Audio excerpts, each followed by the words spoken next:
soy socio en un proyecto educativo que tiene un colegio, y soy socio en un proyecto gastronómico. Entonces yo, además de mi ejercicio profesional, si tengo cierto capital que fui acumulando por mi profesión, o porque lo heredé, o por lo que fuera, bueno, me permite ir teniendo participación en distintas actividades, para lo cual atomizo el riesgo, y a veces anda mejor la gastronomía, a veces anda mal, como la pandemia, a veces cerró, bueno, pero anda mejor lo textil, porque la gente se compra ropa, pero ahora anda peor lo textil, pero anda bien un proyecto educativo, porque los alumnos están anotándose en muchos cursos.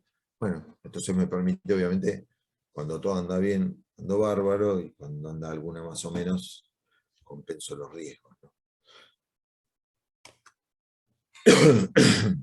El aislamiento patrimonial se refiere a esto de decir, bueno, lo vamos a ver después, es yo determino o destino una parte de mi patrimonio, en definitiva es, todo este tema societario termina siendo una evaluación de cómo yo juego con distintos aspectos patrimoniales, que es el patrimonio personal respecto al patrimonio societario.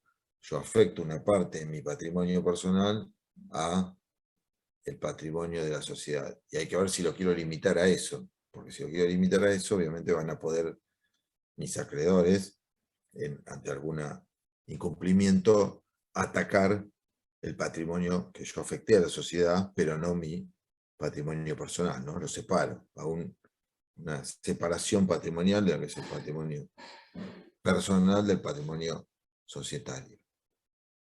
La confianza en el socio y la relación a largo plazo es algo que la ley presupone, que es este concepto que viene del latín, ¿no? De affectio societatis, que es la voluntad de cada socio a actuar en pos de adecuar sus conductas e intereses personales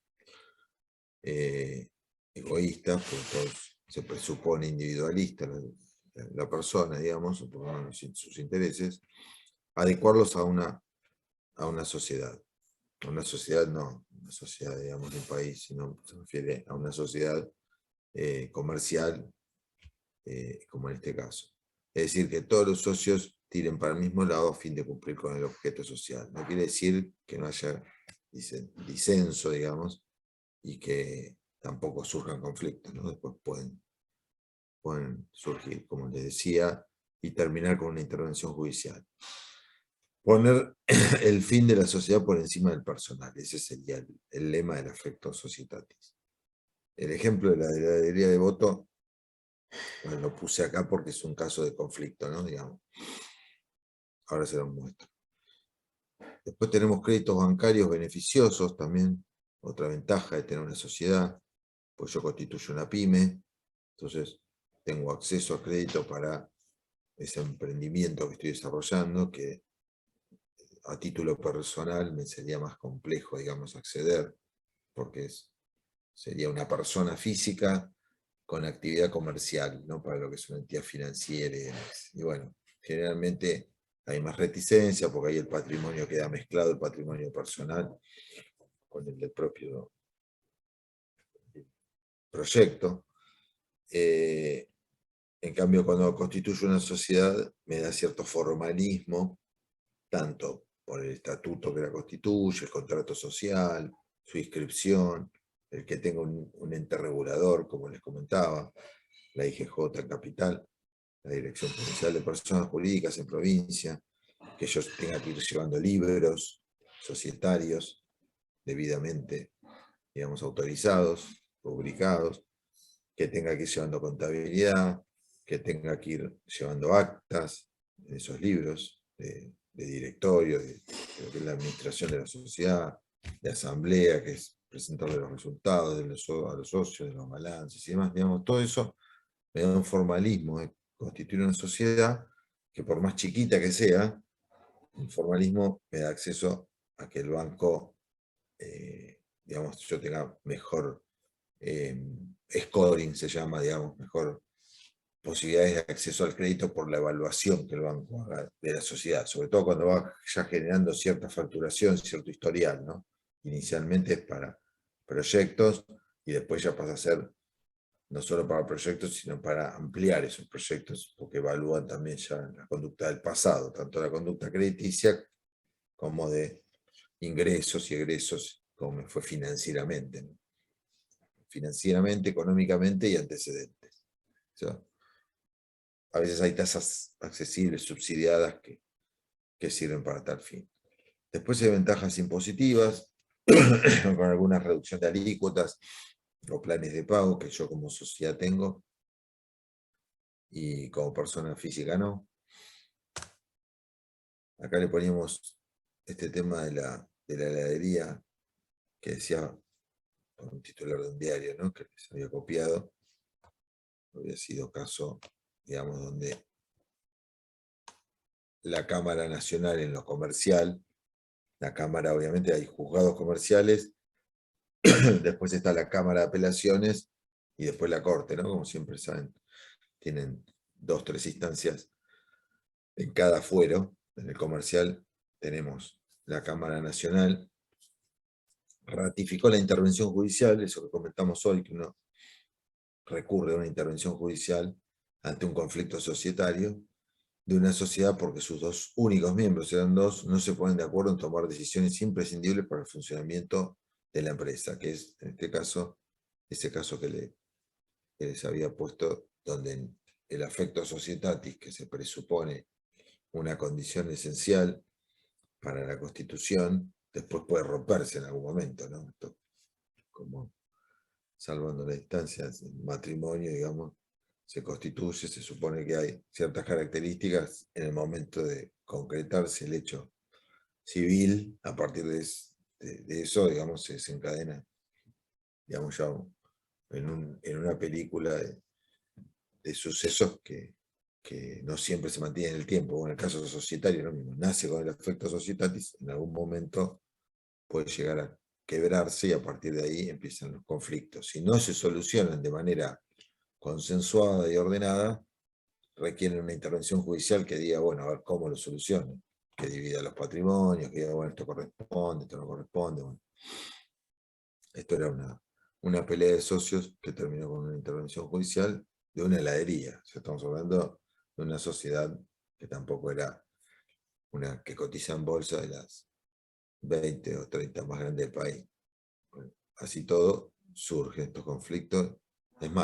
Es más normal que surjan en sociedades medianas y chicas estos conflictos, porque no se resuelven y porque la estructura es más chica, porque a veces son familiares, donde intervienen otros motivos que exceden, digamos, lo económico y lo societario, que son todos los temas, digamos, personales y demás, que suelen interponerse, digamos, a las cuestiones estas societarias. En una sociedad grande, las que nosotros conocemos, sobre todo las que, o que dan servicios que ustedes pueden conocer de renombre, algunas abiertas que hacen oferta pública de sus acciones, otras no, pero bueno, vamos a ver los bancos, las compañías energéticas, las de telefonía, internet, las de materiales de construcción, o sea, Alvar, Loma Negra,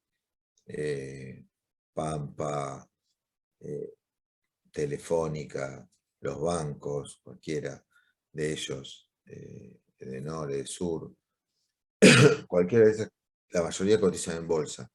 Otras grandes por ahí no cotizan, no hacen oferta pública, pero en general ahí los socios son muchos, entonces es difícil generar un conflicto societario, hay socios mayoritarios y minoritarios. Generalmente ahí puede haber conflicto de intereses entre socios mayoritarios con minoritarios, pero no tanto entre todos los socios. O conflictos entre el órgano de gobierno, que se llama, que son los accionistas, con el órgano de administración, que son los directores, que no siempre son accionistas, ¿no? Por ahí algún conflicto de intereses en cuanto a retirar dividendos, no retirar, a tomar tal decisión, o no tomarla, o tomarla y que no sea autorizada. Pero es menos conflictivo. Entonces, los desafíos en pirámide son alinear intereses. Acá se aplica a veces la teoría del principal agente, que es esto que le explicaba. Y hay información asimétrica, ¿no? El hecho de la información en el derecho societario es importante porque los propietarios no tienen la misma información que el personal, ¿no? Que los empleados. Y ahí, empleados incluyendo a los administradores. Entonces empieza a haber esa asimetría de información que empieza a traccionar un poquito los intereses para un lado o para el otro. Pero hay mecanismos para alinear intereses. La teoría del principal agente, que para que sepan, digamos, por arriba, pero es un dueño depende de la acción o acto de otra persona, que es un administrador. El principal sería el dueño, depende de la acción de otra persona, que es el administrador. Entonces, para que el primero obtenga beneficios, utilidades, dividendos, producto de la producción del administrador. Es decir, el administrador administra el patrimonio de un dueño que es el accionista. Siempre hay alguien que sabe más que otro, por lo que existe un riesgo elevado de que intente beneficiarse. Entonces, el agente hace todas las acciones posibles para que el principal obtenga ganancias.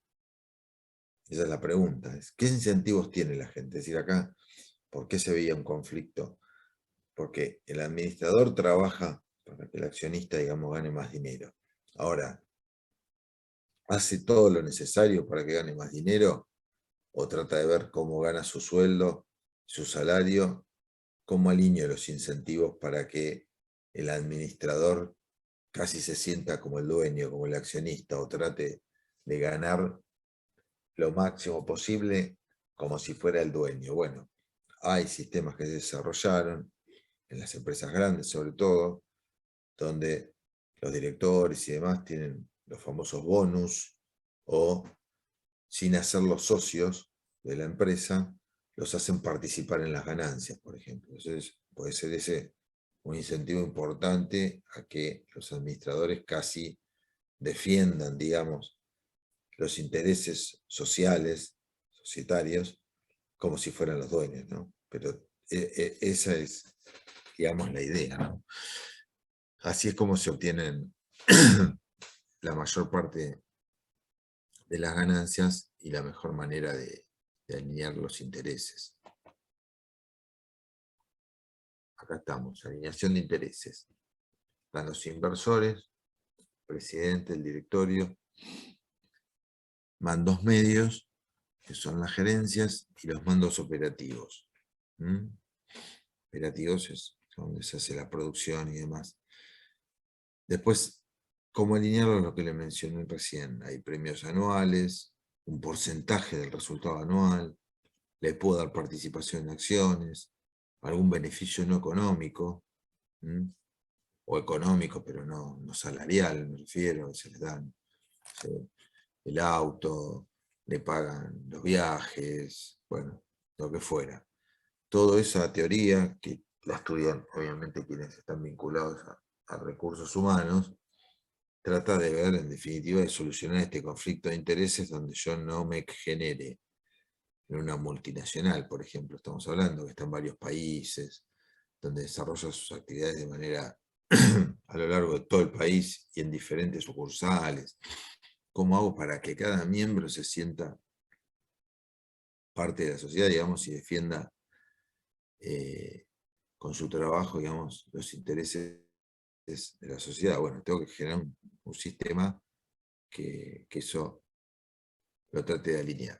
Por eso se estudia mucho para que no, en ese tamaño de sociedades, no se termine generando como una empresa dentro de la propia empresa. Entonces, bueno, esta es una sucursal de 500 que hay en el país. Y mi sucursal está con el gerente, y el gerente ve cómo él defiende sus cosas, su cuestión, con sus empleados de esa sucursal, pero está aislado del resto de las sucursales, entonces como que tiene su propia empresita dentro de la empresa.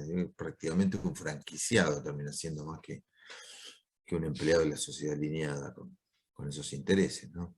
Que es distinto. Un sistema de franquicia es distinto porque yo se lo doy y no es la misma sociedad. El franquiciado tiene otra sociedad, entonces a él después podrá tomar sus decisiones en función de esa sociedad, que es distinta y solo tiene un acuerdo conmigo de uso de marca. Ahora, si es mi marca, yo lo tengo que alinear con los intereses de mi marca, ¿no? En la franquicia se trata también de que respete y se alinee la marca, ciertos parámetros de la marca, pero la sociedad madre es distinta a la sociedad franquiciada, digamos, ¿no? Son dos sociedades distintas. Bueno, básicamente esto, para que se lleven como idea central, hay 3 tipos de órganos dentro de una sociedad, ¿no? Yendo, por ejemplo, a la máxima complejidad, esto que decíamos de en una sociedad anónima. Me fui para adelante, vamos ahí. En una sociedad teníamos, perdón,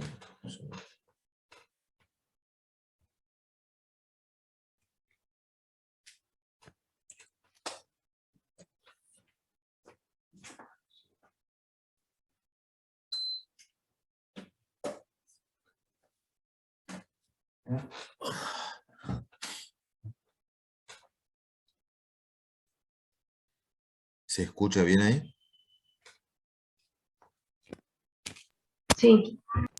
Sí, sí.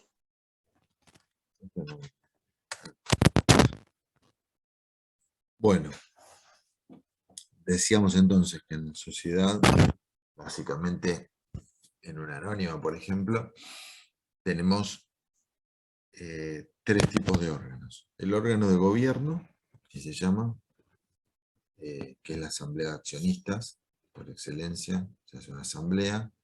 Después vamos a ver, lo van a ver específicamente más con el doctor McInerney, que hay asambleas ordinarias que tratan cierto tipo de temas, se hacen una vez al año, aprueban el balance, la gestión de la administración y demás, y las asambleas extraordinarias, que se hacen para cierto tipo de temas.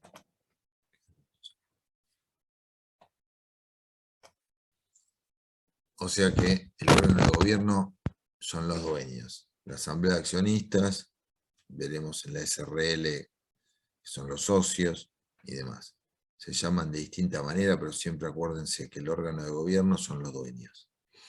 El órgano de administración es el directorio, o el presidente del directorio, es el representante legal y demás. Es quien administra la sociedad, tiene toda la gestión. No necesariamente, digamos, puede haber, no en la sociedad anónima, en general no se da, pero en una sociedad de otro tipo social, como puede ser la sociedad de responsabilidad limitada, quizás el administrador, el gerente, puede ser dueño, puede ser socio o no, pero en general no lo son. En las organizaciones grandes casi nunca, obviamente, los socios son juntas de accionistas, accionistas internacionales, quizás están divididos que el capital el 20% es un capital extranjero, el 20% un capital local, pero de una sociedad que es socia de otra sociedad, es decir, es un grupo inversor, para lo cual es difusa, digamos, determinar los accionistas y mucho menos que participen en la administración, ¿no? En el órgano de administración, en el directorio y en la presidencia. Entonces, ese directorio va a estar compuesto, digamos, pensemos en una empresa grande por distintas áreas, ¿no? Una empresa de envergadura, ustedes piensen que tiene como mínimo, bueno, una dirección financiera, un director de recursos humanos, un director de producción, un director comercial, un director, bueno, depende a qué rubro se dedique la empresa, podría tener logística, un director de tecnología o de I+D, de innovación y desarrollo, hoy es casi inminente en todo tipo de sociedad. Bueno, entonces esas distintas direcciones después quedan en reuniones de directorio con un presidente y toma decisiones, obviamente con la línea que se le fije desde el órgano de gobierno, ¿no? Y después finalmente, o sea, esos son los que administran la sociedad, los que toman decisiones todos los días, con ciertas atribuciones delegadas por el órgano de gobierno, pero tienen su responsabilidad como administradores también. Después está el órgano de fiscalización, que ahí hablamos de quien controla por delegación, digamos, también del órgano de gobierno a los administradores, digamos, que las cosas que hacen los administradores o resuelvan estén en línea con ciertos parámetros, como les decía, fijados por el órgano de gobierno. Y ese órgano de fiscalización puede ser una sindicatura, el síndico, o un consejo de vigilancia, en el caso. Pues hay una figura que es la comisión fiscalizadora que se encabeza de, digamos, de los socios, cuando los mismos socios hacen la tarea de fiscalización.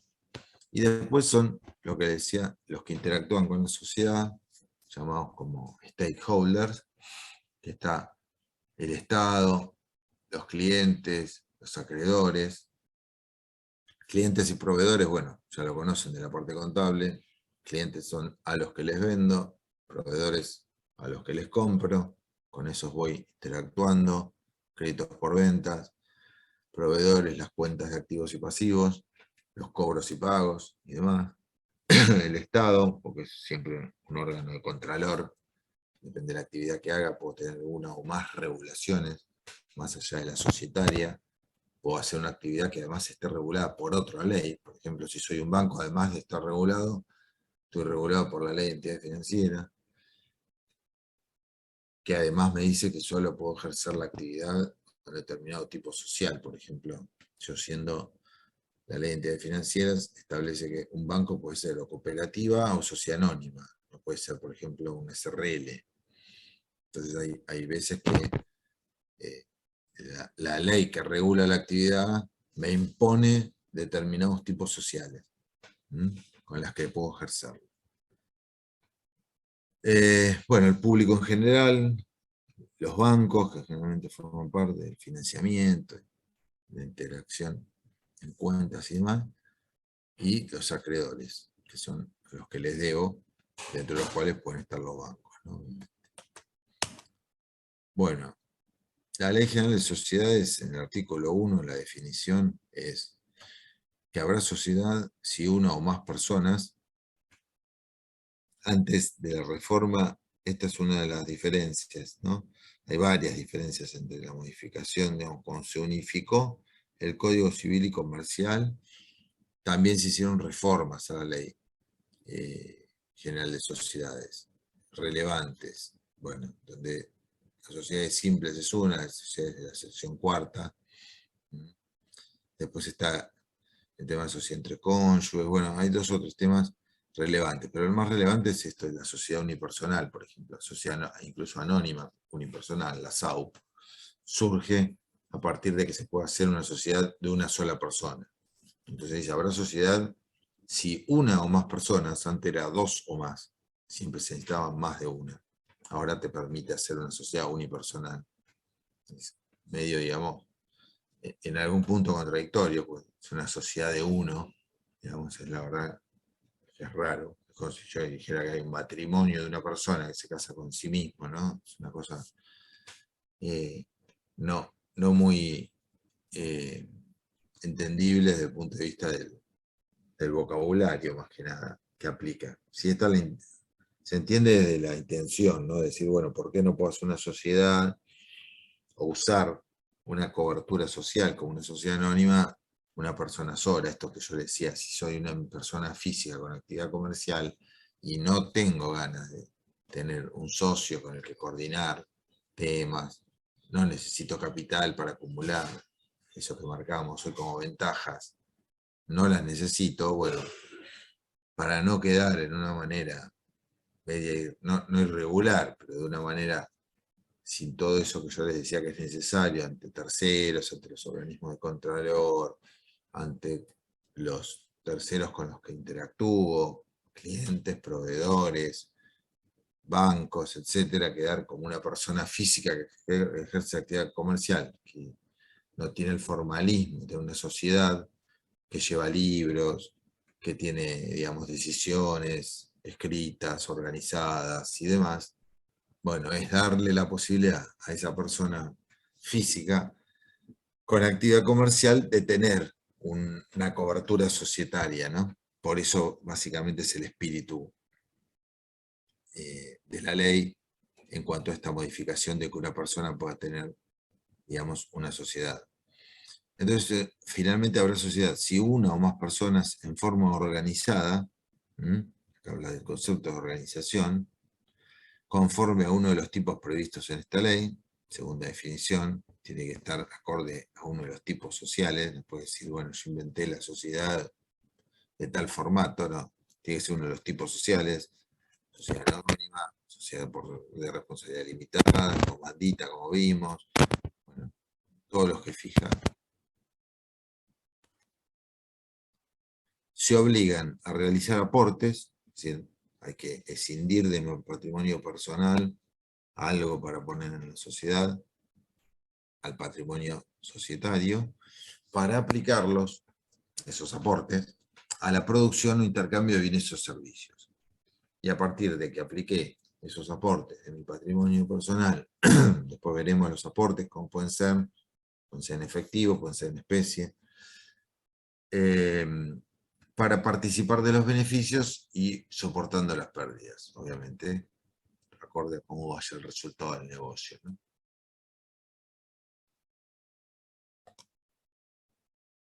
Bueno, entonces acá se desprende el tema de uno o más personas, cantidad de socios, tipicidad, tipos establecidos en la ley, habla de regularidad, digamos, son taxativos, acá los tipos sociales, los van a ver, o los vamos a ver, no es solo que tengo que hacer una sociedad, sino que esa sociedad tiene que tener un formato o un tipo social de los que está establecido en la ley, y para ser una empresa regular se debe amoldar a un tipo social de esos. Si no, queda como irregular y no tiene los beneficios del tipo social. No tiene los beneficios si no se amolda. Queda, digamos, después regulada por la sección cuarta, que son o no cumple con los requisitos de un tipo social especificado en la ley, o cumple pero no los registra. Y los aportes, habla de aportes, habla de un capital social, digamos, empieza a hablar de obligaciones del socio, en caso de que sea una persona, o de los socios, porque el aporte, digamos, es la contribución de cada socio a ese fondo común que debe constituirse para poder desarrollar el objeto social. El objeto social, que después vamos a ver la diferencia que hay entre el objeto social y el fin societario, ¿no?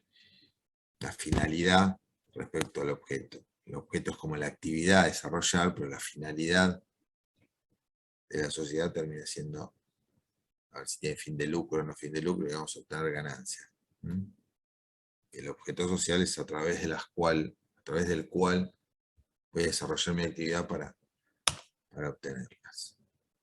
Bueno, acá una primera división es nuestras sociedades, como las llamamos hoy, sociedades por acciones y sociedades de interés. En estas sociedades de interés, les decía, o sociedades de personas, es donde la persona tiene un rol más determinante, ¿no? Sobre la participación de la persona. Ahí está la sociedad colectiva, la sociedad en comandita simple, y la sociedad de capital e industria. La sociedad en comandita simple, ya un poco la comentamos, donde se utilizaba, pero no es una sociedad por acciones, porque el capital comanditario se divide, no está dividido en acciones. Sociedades de cuotas, lo llamamos a la sociedad de responsabilidad limitada, termina siendo un híbrido un poco entre una sociedad por acciones y una sociedad de interés. Algunos le llaman, bueno, sociedad mixta, tiene un poco de cada componente, ¿no? Es decir, puede llegar a tener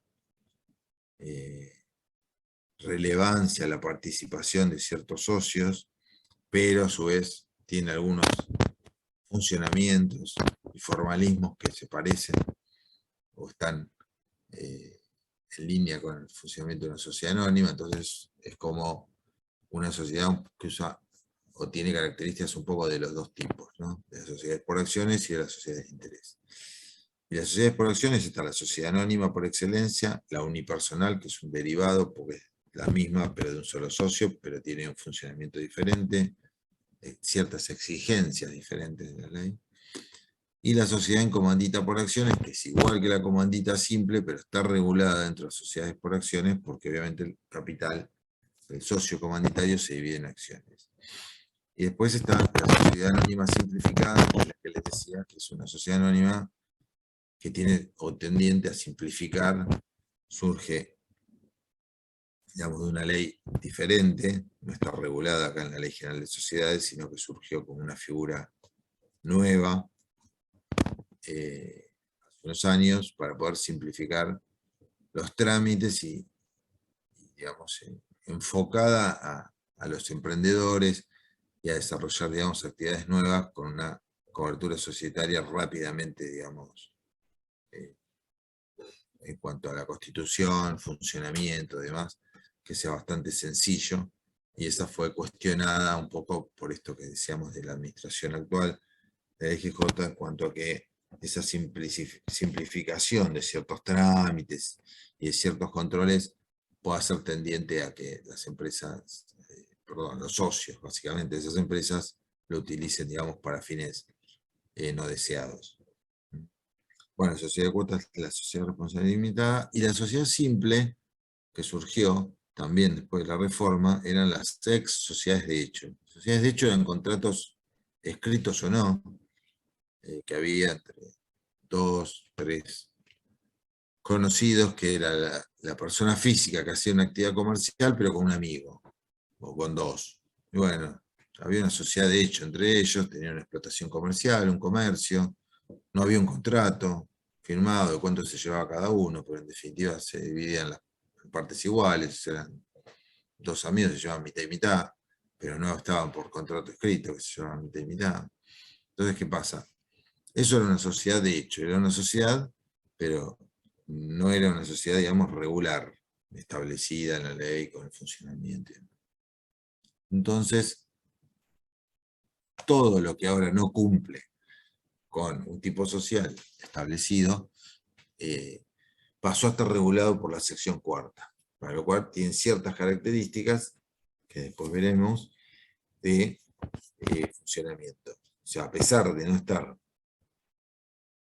reguladas por un tipo social específico, igual la ley que las contempla y las tiene reguladas. Y te dice qué pueden hacer, qué no pueden hacer, y cómo se presume el funcionamiento, digamos, cómo es que presume, cómo se impone el funcionamiento o el tratamiento de las mismas, ¿no? Respecto a los socios, si son responsables o no, con su patrimonio, las responsabilidades mancomunadas de partes iguales, bueno, tienen ciertas características, en los aportes y demás.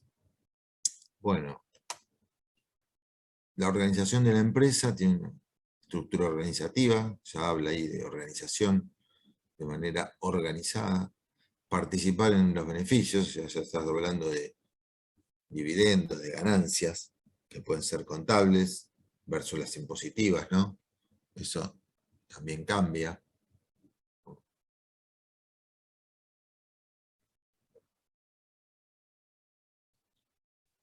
Soportar las pérdidas, que es cubrir déficit con capital o deuda, riesgo. En el caso de que yo no obtenga ganancias, tengo que cubrir de alguna manera el déficit o deuda, o tomando deuda, digamos, para cubrir ese déficit que generé por la pérdida. Y las últimas dos están vinculadas al derecho de los socios, que habla de se distribuyen dividendos líquidos y realizados, ¿no? O sea, los dividendos, las ganancias solo pueden distribuirse, es decir, salir del patrimonio social y volver a los socios que en algún momento realizaron aportes, cuando sean líquidos y realizados. Líquidos, veremos el concepto de liquidez, se refiere, digamos, a que estén disponibles, y realizados es obviamente, de que ya estén constituidos, digamos, como ganancia y aprobados ya por la asamblea y demás, ¿no? O sea, no que hay algo que voy a cobrar o que se va, no, que esté devengado, pero no esté cobrado, no. Es líquido y realizado. Habla de la producción de intercambio de bienes y servicios, que es el fin societario, yo le decía, la actividad. La sociedad debe ser dinámica, no es una herramienta contable jurídica para guardar activos, ¿no? O sea, no es una foto, es una película que va teniendo su vida dinámica y bueno, va tomando deudas, cancelando, expandiéndose, quizás agrandando capital. Esta producción de intercambio de bienes y servicios es el fin societario, ¿m? Que es distinto al objeto social, que puede ser único o un poco más amplio, pero depende de cuál sea, ¿no? Que es quizás determinada cosa específica acorde a la actividad pura, ¿no? Que tenga la sociedad, que puede ser la producción de helados. Bueno, ese fin societario va a ser producción e intercambio de bienes y servicios, es decir, producir y vender helados. El objeto social puede estar dentro del contrato y va a tener una especificidad, digamos, generalmente menor. Bueno, del artículo 2, lo más importante es el tema de que nace un sujeto de derecho, ¿no? El tema de personalidad jurídica. Esto a veces no se entiende como si fuera una persona, como nace una persona física, acá nace una persona jurídica. Va del artículo 141 al 143 del Código Civil y Comercial de la Nación. La sociedad es un sujeto de derecho y por lo tanto cuenta con personalidad jurídica. Los sujetos de derecho colectivo, que en este caso son las sociedades, se constituyen como personas jurídicas. Entonces, la sociedad o persona jurídica como tal tiene derechos y obligaciones, tiene capacidad jurídica. La persona jurídica es distinta de los socios, es totalmente aparte. Las ganancias de la sociedad no son de los socios, hasta que no se distribuyan, se aprueben, sean líquidas y realizadas, como vimos, y tienen un nombre propio, una denominación social. Después vemos también algunas particularidades respecto a los nombres, la denominación social, la diferencia entre denominación social y razón social, que además según el tipo social, depende del tipo de sociedad que yo esté, digamos, dándole una denominación, en algunos casos tengo que poner el nombre de los socios, en otros no, y demás. Y el domicilio social, como les decía, que es donde tiene la sede. Después puede tener sucursales y demás, pero siempre tiene una sede central. Por ejemplo, obligaciones y derechos de una persona jurídica, de este sujeto de derecho que nace con la constitución societaria, son aportar capital en pesos en efectivo, bienes, asistir a las asambleas, donde sean ordinarias y extraordinarias, donde se deciden, la reunión de socios, el SRL, donde se aprueban o desisten decisiones asamblearias, gestionar en pos del éxito empresario, que es el principio de afectos societarios, etc. Y los derechos, bueno, tengo derecho a cobrar dividendos, una vez que se realicen, como mencionamos, votar en la asamblea, pedir rendición de cuentas, puedo pedir yo, llamar a una asamblea, pedir los libros contables y revisarlos o ver alguna cuestión que surja de ellos. La pluralidad de socios, como vimos, puede ser una única, sociedad anónima unipersonal, o quién es mi socio, esto de la sociedad que vimos, ¿no? Es crítica de ciertos autores respecto a tener un socio solo, como raro haber una sociedad de un socio. Pero la verdad es que también se simulaba, ¿no? Con estas sociedades de cómodo que se llamaban, que era una sociedad de dos, pero donde el socio A tenía el 99% y para tener un socio B o para poder tener una sociedad lo que hacía era darle un 1% a un amigo, no sé, a otra persona que en definitiva el único fin que cumplía era juntar dos.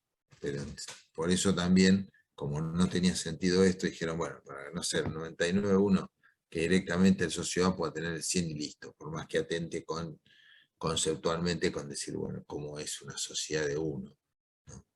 Pero eso fue la explicación un poco, que estaba ya la trampa buscada, entonces dijeron, bueno, para que esté la trampa directamente démosle la herramienta y simplifico la cuestión. Bueno, capital social, aporte de los socios, que es la garantía común de los acreedores, los terceros, los aportes de los socios, que es el capital social de la empresa, de la sociedad, perdón, es la garantía común de los acreedores. Tengo obligaciones de dar dinero de especie y obligaciones de hacer, pueden ser, eso es aplicable en ciertos tipos sociales, en la sociedad colectiva o en la sociedad de comandita simple, por ejemplo. Puedo tener obligaciones de dar o de hacer, en otras solo de dar. Sin aportes obviamente no hay socios, no hay sociedad, y el capital es necesario para desarrollar la actividad. Producción, intercambio de bienes y servicios, que es el fin societario. Después los aportes tienen que estar acorde al objeto social. Digamos, la finalidad social, yo digo, diferenciado del objeto, porque la finalidad es producción e intercambio de bienes y servicios. Ahora, cuando yo, para eso pongo una sociedad, cuando yo hago el contrato y voy a poner el objeto social, tiene que ser específico. No puedo poner la producción e intercambio de bienes y servicios.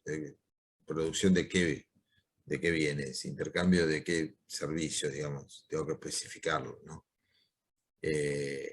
Y tiene que estar el aporte acorde a ese objeto social que es específico y único a veces. Antes había objetos sociales amplios y demás, podía ser actividad financiera, inmobiliaria, no sé, comercial, ponía 200, bueno, ahora no, ahora los entes reguladores exigen que sea más específico y que yo tenga que decir, bueno, voy a hacer esta actividad, este objeto social, y el capital tiene que estar acorde o en línea con ese objeto social que voy a desarrollar. Porque si no, acá tengo un peligro que es la infracapitalización. Es decir, yo no puedo decir que voy a poner una empresa para comprar y vender autos y voy a hacer un aporte de capital de 10.000 pesos, cuando sé que no puedo comprar ni siquiera una unidad de lo que pienso comprar. Es decir, no se estaría dando una relación lógica entre el capital aportado y el objeto social. Y se asigna la participación del capital para luego distribuir o las utilidades, que es lo que todos esperamos, o las pérdidas, si es que se producen, aunque no sean esperadas. Acorde a la evolución de estos tipos sociales, que hablamos un poco a lo largo de la vida de la empresa, bueno, es como que surge un proyecto, una voluntad social, después se armaba una pequeña sociedad de hecho, como les decía, entre dos amigos que ponían una sociedad, bueno, hoy está denominado eso sociedad simple. Después se terminaba poniendo una sociedad colectiva, que no exige tantas regulaciones, digamos, las exigencias son menores, pero obviamente yo respondo todavía con todo mi capital personal, depende mucho de que esté yo también en la empresa, los socios participan muy activamente de la vida societaria en todas sus facetas, y después evolutivamente ya surgió la SRL, la sociedad anónima, y bueno, y últimamente está cuestionada sociedad anónima simplificada. Por la tipicidad, decíamos tipicidad, acá está mal escrito, tipicidad, bueno, es tipicidad. Los elementos comunes para los tipos sociales es la importancia para el que contrata, el cliente, el proveedor, el Estado, los interesados en general, conocen las características del tipo social, es decir, el tipo que va a contratar va a ser o una operación comercial, si sabe que lo va a hacer con una sociedad colectiva, con una sociedad de capital-industria, con una sociedad en comandita, como les decía, una sociedad anónima, ya sabe que esa sociedad tiene ciertos requisitos que cumplir, ciertas exigencias, regulaciones y demás, y entonces le da una garantía que conoce con antelación. La responsabilidad de los socios, ¿qué responsabilidad tienen los socios? Sea por, digamos, si es por el capital aportado, en más o en menos, los controles, qué estructura tiene de funcionamiento, las funciones de los órganos internos, es decir, si esa sociedad tiene órgano de fiscalización, si lo tiene, cuál es, quién lo ejerce y demás, y las obligaciones que tienen sobre todo los socios y los administradores, ¿no? Entonces, si la responsabilidad es limitada, no es limitada, si el administrador es responsable por sus actos o no, y hasta qué punto. Bueno, entonces es importante para el que contrata, sea el proveedor, el cliente, el Estado, en general, todos los interesados, que conozcan si están ante estas sociedades que hoy vimos, ¿no? A las sociedades de interés, las sociedades por acciones, una sociedad de responsabilidad limitada o una sociedad simple. Todas tienen diferentes, los tipos sociales diferentes que obviamente conllevan distintas responsabilidades de socios, distintos controles, distinta estructura, distinto funcionamiento de sus órganos internos. Las ventajas, los elementos comunes, bueno, las ventajas ayudan al fortalecimiento de la seguridad jurídica en la contratación, genera previsibilidad, seguridad al tráfico mercantil, intercambio de bienes y servicios, estandariza estas formas asociativas y mejora la eficacia del control estatal. Las desventajas de que haya estos tipos sociales digamos, estructurados específicos es, bueno, hay rigidez, uno no se puede apartar diciendo yo tengo una sociedad que no es ni anónima ni SRL, es un mix de ambas, bueno, la inventé yo, no, bueno, está rígido, es esa, o sos SRL o sos SA, no puede ser un híbrido entre las dos. Y la tendencia actual es esa mayor flexibilización a través de los trámites y de ciertas ventajas regulatorias que da la sociedad anónima simplificada, que ahora quedaron en stand-by. La responsabilidad limitada de los socios es, bueno, hay un socio A, tiene un 50%, un socio B tiene otro 50%, y ahí se genera una sociedad nueva. 50% de su patrimonio. Entonces los socios limitan su responsabilidad patrimonial al capital suscripto. Podemos ver la diferencia entre suscripto y aportado. Suscripto es el que me comprometo a aportar, y aportado es cuando se efectiviza, digamos, el acto de traslación del bien o del dinero al aporte. El aislamiento patrimonial, ¿no? Esto es la protección del patrimonio personal de la familia respecto al patrimonio de la sociedad. Y el tema de ser subsidiarios, que primero es esto que significa la subsidiariedad. Es primero la sociedad y luego los socios. ¿Sí? Primero ataco el patrimonio social y luego, si no fuera suficiente, como subsidiario voy contra los socios. Pero primero tengo que accionar contra el patrimonio social, es decir, el de los socios termina siendo en segunda instancia. Lo que hablábamos de diversificar riesgos era que yo puedo tener en mi portafolio de inversiones plazos fijos, bonos estatales, participación en una sociedad que es textil, en una sociedad B de alimentos, y un pequeño patrimonio personal que me quedó.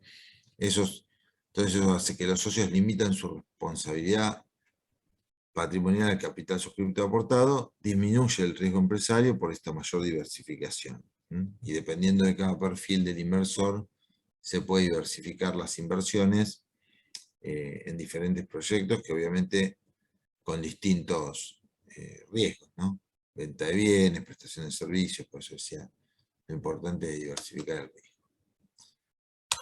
Bueno, hasta acá llegamos con la introducción. agobiarlos. Acá me habían hecho una pregunta que no contesté. Chat. Por acá.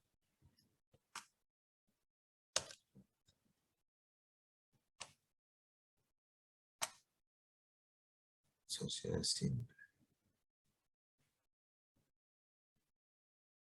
Mayra.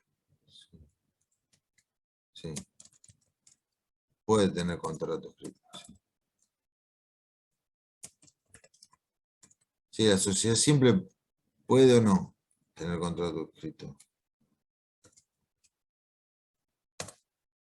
Me había preguntado, perdón, si la sociedad simple no tiene contrato. En realidad, todas las sociedades simples son las sociedades de la sección cuarta, donde va todo lo que no cumple, como les dije, o con los requisitos tipificantes, es decir, yo para tener un tipo social, me dice, bueno, tenés que tener un órgano de administración, un órgano de gobierno, un órgano de fiscalización, tiene todo el formato que me da de una sociedad, lo tengo que cumplir. Si algún requisito de esos no lo cumplo, ya no quedo como una sociedad de los tipos establecidos en la ley, por lo tanto quedo como una sociedad que antes se llamaban irregulares, ahora queda como una sociedad de la sección cuarta, sociedad simple.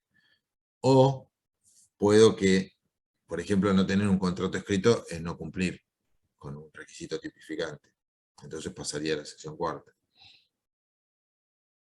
O puedo tener un contrato, pero por ejemplo no lo escribí y puedo cumplir con todos los requisitos tipificantes, no sé, de una sociedad de responsabilidad limitada, pero por ejemplo no los inscribo en el registro público, o no publico edictos, o no, digamos, no hago las asambleas, las reuniones de socios, las reuniones de directorio, en definitiva, en una sociedad anónima que quise poner, bueno, obviamente, si cumplo con los requisitos, pero no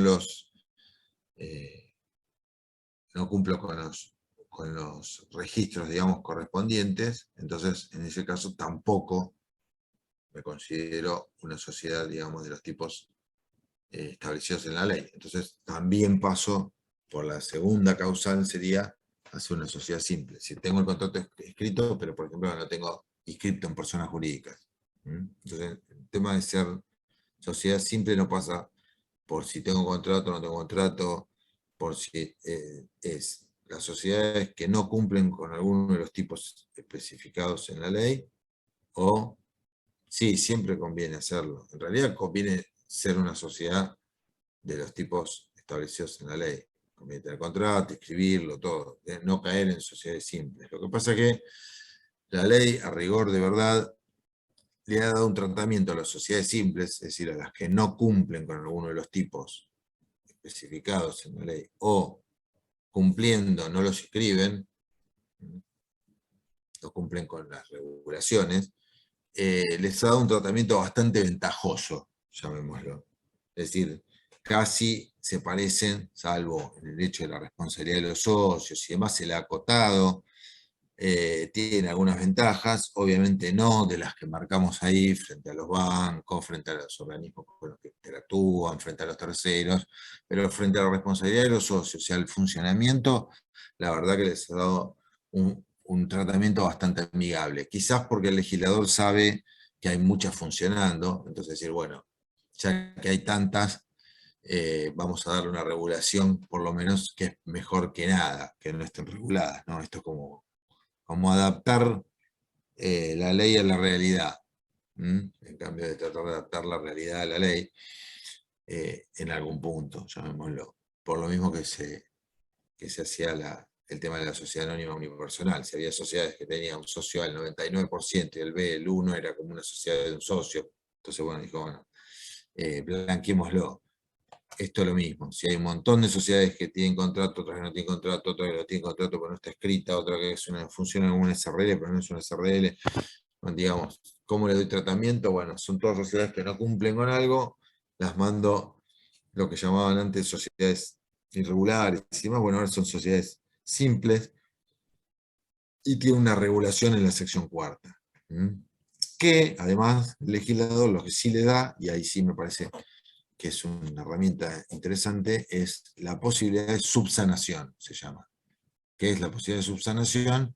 Es la posibilidad de que esa sociedad simple que cayó en la sección cuarta por algún incumplimiento, pueda entrar en un proceso donde le dé cumplimiento a esa irregularidad, a ese, digamos, requisito que no está siendo cumplimentado, y a través de subsanarlo pueda convertirse en una sociedad de los tipos contemplados en la ley y tener todos los beneficios y obligaciones que eso conlleva, ¿no?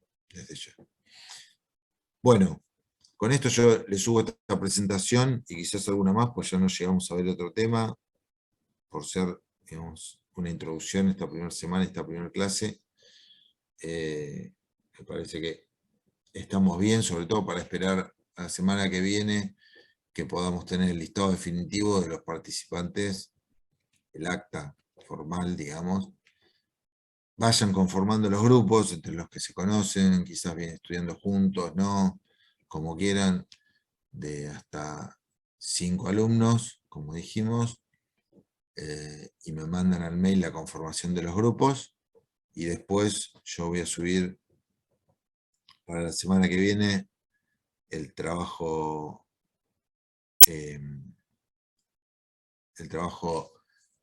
práctico 1, que es bastante sencillo.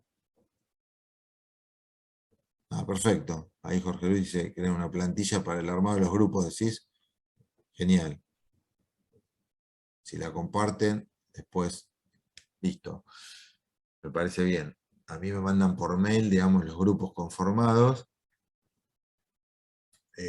Un mail por grupo, es decir, no me manden todos los integrantes, sino uno de los 5, supongamos que son 5, son 4, bueno, uno de los 4 o 5 alumnos me escribe y me dice, somos el grupo conformado por estos 4. Obviamente el que me escribió y los otros 2, 3, 4 más. El mail específico.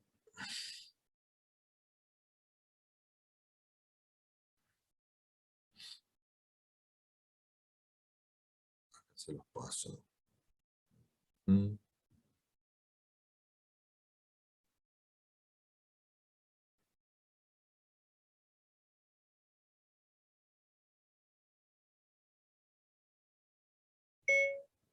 Ahí.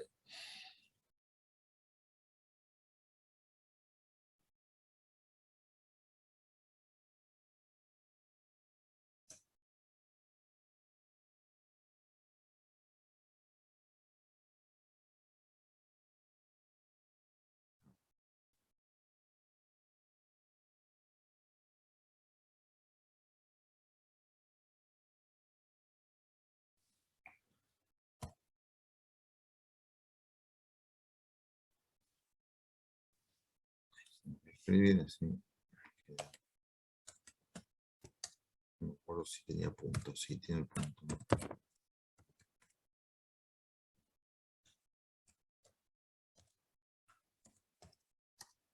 Profe, si quiere y es más fácil para usted, lo adjuntamos en el mismo formulario de Drive, en mail, y puede abrirlo cuando quiera y ver los grupos.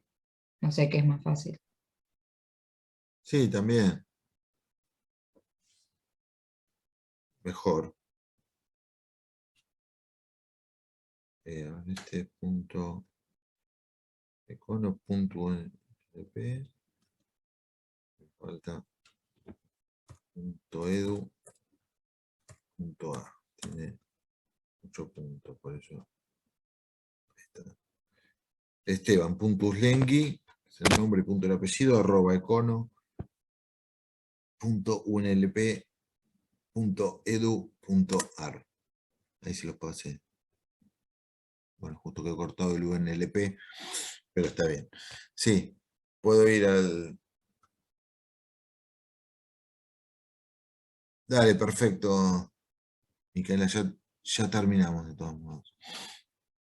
Micaela Pérez. Bueno, chicos, quedamos en eso. Entonces, en el AU24 voy a subir el material, después subiré el trabajo práctico 1, que es el inicial, para que lo vean.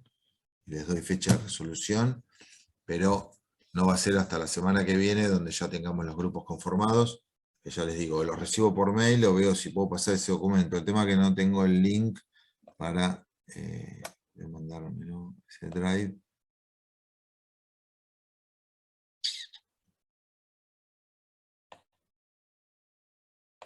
A ver. Ya grupo 2, 3 lo van haciendo. Aceptar. Claro, me tendrían que mandar el link. Acá ya hay grupos conformados. ¿Es este? ¿Lo fueron haciendo?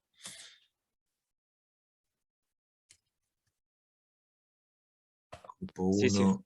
Arrancamos más temprano a armarlos. Perfecto. 5, 6, 7, 8, 9, 10, 11. Bueno, quedó el 12 y el 1 libre, ¿no? Sí, sí. Bueno, cuando lo tengan completo, me lo mandan completo. Entonces, una grilla de esto, el mismo drive, o si no, me mandan el archivo del Excel directamente. Más fácil. Ahora que crearon, quizás alguno de ustedes me pueda mandar el Excel, me parece más sencillo, ¿no? Porque yo tengo acceso al Drive ahora y después tendría que tener el link al mismo Drive para poder ver los grupos. Ahí está.